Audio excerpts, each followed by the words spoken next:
बुरा जो देखन मैं चला, बुरा न मिलिया कोई, जो मन खोजा आपना, मुझसे बुरा न कोई।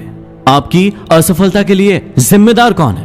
क्या आपके माता पिता, जो चाहते तो हैं कि उनके बच्चे खूब नाम रोशन करें, खूब आगे बढ़े, लेकिन वही माता पिता ये कभी नहीं चाहते कि उनके बच्चे रिस्क ले, कुछ ऐसा कर दिखाए जो इस पूरी दुनिया में किसी ने नहीं किया। भारतीय माता पिता तो ये चाहते हैं कि उनके बच्चे घर के अंदर ही रहे, दिन भर घर के अंदर रहे और कुछ ऐसा कर जाए कि पूरी दुनिया में उनका नाम हो।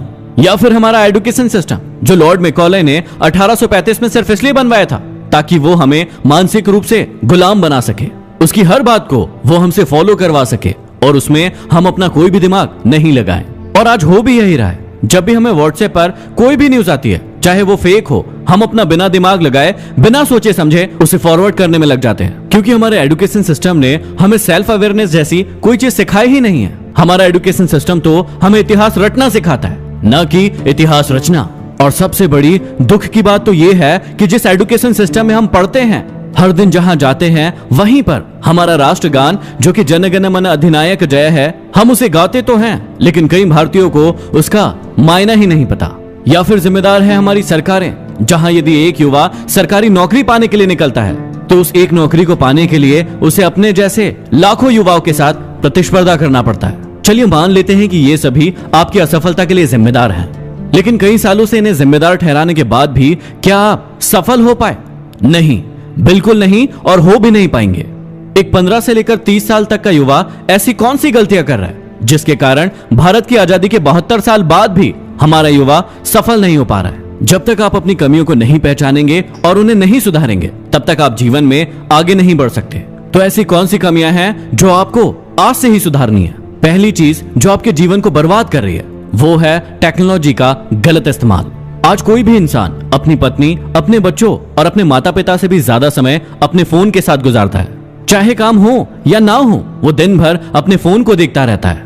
ऐसा क्या है इस फोन में? हर इंसान के फोन में 5 से 6 ऐसे एप्लीकेशन होते हैं जिनमें वो दिन भर लगा रहता है। हर कुछ देर में वो उनको खोलता है, फिर बंद करता है, खोलता है, फिर बंद करता है। उसे ये बात बहुत अच्छे से पता है कि इससे उसका बहुत सारा समय बर्बाद हो रहा है, लेकिन उसके बाद भी वो ये करता रहता है। दूसरा सबसे बड़ा कारण है आज के युवाओं का रिलेशनशिप, जो साल में मौसम की तरह कई बार बदलता है। पहले ये परेशान रहते हैं कि हमारी जिंदगी में कोई है नहीं, जब कोई आ जाता है तो परेशान रहते हैं कि ये आया क्यों, और जब वो उसे छोड़कर चला जाता है तो फिर परेशान रहते हैं कि इसने हमें धोखा दिया। और इसी धोखे से उभरने के लिए वो अपने जीवन के कई सारे साल को बर्बाद कर देता है। बाबू जानू शोना करने के चक्कर में वो ये भूल जाते हैं कि उनकी जिंदगी में इससे भी ज्यादा कुछ महत्वपूर्ण है। पहले वो एक दूसरे से वादा करते हैं कि एक दूसरे के साथ रहेंगे, लेकिन फिर न वो दोनों एक दूसरे के साथ रहते हैं और ना ही ये समय उनके साथ रहता है। तीसरा और सबसे महत्वपूर्ण कारण है हमारी सोच में इनोवेशन का ना होना। आज हम भारतीय बहुत ही फक्र के साथ कहते हैं, और होना भी चाहिए, कि हमारे सुंदर पिचाई गूगल के सीईओ है, सत्य नडेला माइक्रोसॉफ्ट के सीईओ है, इंदिरा नूई पेप्सिको के सीईओ है, और ऐसे ही बहुत सारे भारतीय विदेशी कंपनियों के लिए बहुत अच्छा कर रहे हैं। लेकिन आज हमें और हमारे देश को इस बात की जरूरत है कि हम ऐसी कंपनियों में नौकरी करने की बजाय ऐसी कंपनियां खुद खड़ी करें।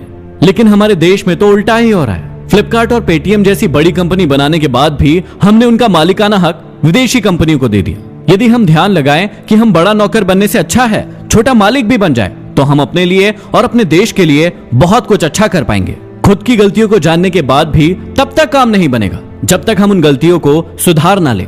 मेरी ये बात हमेशा याद रखना कि इस दुनिया को सुनाई कम और दिखाई ज्यादा देता है, इसलिए आप बोलने की अपेक्षा करके दिखाने में भरोसा रखें। कई बार आप अपनी फैमिली पर गुस्सा हो जाते हो कि वो आपकी बात नहीं मानती। क्यों माने? सालों से आप सिर्फ बोलते तो आ रहे हैं कि मैं ये कर डालूंगा, वो कर डालूंगा, लेकिन आपने उन्हें करके नहीं दिखाया। जिस दिन आप उन्हें करके दिखा देंगे, सिर्फ आपकी फैमिली नहीं, पूरी दुनिया आपकी बात मानेगी। दूसरा, आपको अपने साथ एक्सपेरिमेंट करना होगा। दुनिया जरूर कहती है कि एक लक्ष्य बनाओ और उसे हासिल करके दिखाओ, लेकिन उस एक लक्ष्य को बनाने से पहले आपको कई बार अपने साथ एक्सपेरिमेंट करना होगा। जैसे उसेन बोल्ट बहुत ही अच्छे क्रिकेटर थे, लेकिन उन्होंने अपनी प्रतिभा को पहचाना और दुनिया के सबसे तेज धावक बने। महेंद्र सिंह धोनी पहले बहुत अच्छा फुटबॉल खेलते थे, लेकिन अपने आप को जाना, पहचाना और भारतीय टीम के सर्वश्रेष्ठ कप्तान बने। ऐसे ही आपको भी अपने साथ एक्सपेरिमेंट करना होगा और उसी के बाद आगे बढ़ना होगा। अब इस एक्सपेरिमेंट में आप कई बार गिरेंगे, लोग आपको बुरा भला कहेंगे, ताने मारेंगे, कहेंगे कि ये तुम्हारे बस की बात नहीं है। लेकिन तुम कभी हार मत मानना, अपनी गलतियों को पहचानना, उन्हें जानना, उन्हें ठीक करना और जिंदगी में आगे बढ़ना। कर्मण्येवाधिकारस्ते मा फलेषु कदाचन मां कर्मफल हेतुर्भुः मा ते संगोस्त्व कर्मणि।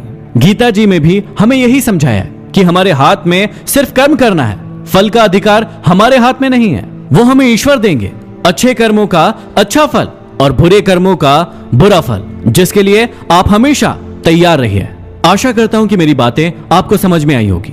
महेंद्र दोगने लाइफ कोच ये हमारा नया यूट्यूब चैनल है, इसे सब्सक्राइब करके बेल आइकॉन जरूर दबा लेना और इस वीडियो को फेसबुक, व्हाट्सएप, इंस्टाग्राम सभी जगह पर शेयर जरूर करना ताकि हर इंसान को ये बातें समझ में आए। अगले वीडियो में फिर मिलते हैं।